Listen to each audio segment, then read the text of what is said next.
Target ছিল bank এবং সোনার দোকানে লুট। গভীর রাতে সেই মতো হানা, কিন্তু ডাকাতির আগে শূন্যে গুলি চালাতেই সব প্ল্যান ভণ্ডুল।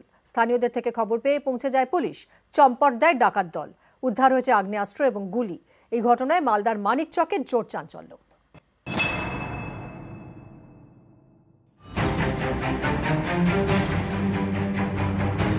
গভীর রাত, ঘড়িতে 1টা বেজে 7।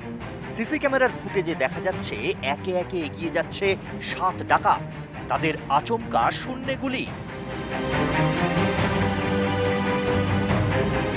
কিছুক্ষণ বাদেই ডাকাত দল একই পথে ফিরছে। মালদার মানিকচক, এখানকার ভূতনি থানার হরচন্দ্রপুরে রয়েছে একটি রাষ্ট্রায়ত্ত ব্যাংক। পাশেই একের পর এক সোনার দোকান। পুলিশ সূত্রে খবর, ব্যাংক এবং সোনার দোকানেই লুটের ছক ছিল ডাকাত দলের।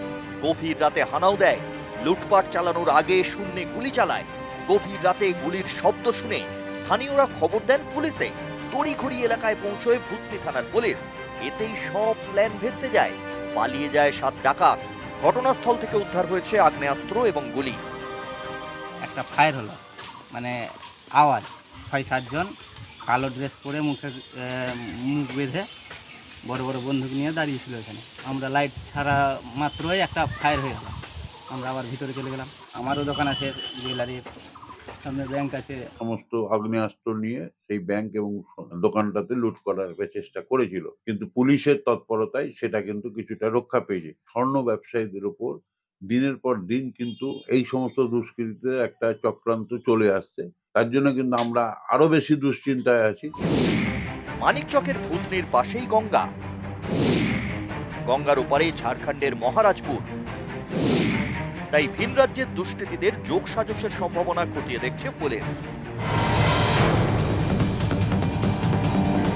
এর আগে একাধিকবার মালদায় সোনার দোকানে ডাকাতি হয়েছে। গত ফেব্রুয়ারি মাসে হবিবপুরের বুলবুলচন্ডী বাজারে সোনার দোকানে হানা দেয় ডাকাত দল। গত বছর জুনে চাঁচলের মালতীপুরে সোনার দোকানে গুলি চলে। আহত হন দোকান মালিক সহ 2 জন। লুটপাটের পর বোমা ছুটতে ছুটতে চম্পট দেয় ডাকাত দল। এই চাঁচলেই বড়দিনে ডাকাতি হয়। ওরা বাজারে শুট আউট। 5 মিনিটে লুট করা হয় 4 কোটির সোনা। এবার মানিকচকে ডাকাতির চেষ্টা। মালদা থেকে ক্যামেরায় লিপেশ লালার সঙ্গে সেবক দেব শর্মা, নিউজ 18 বাংলা।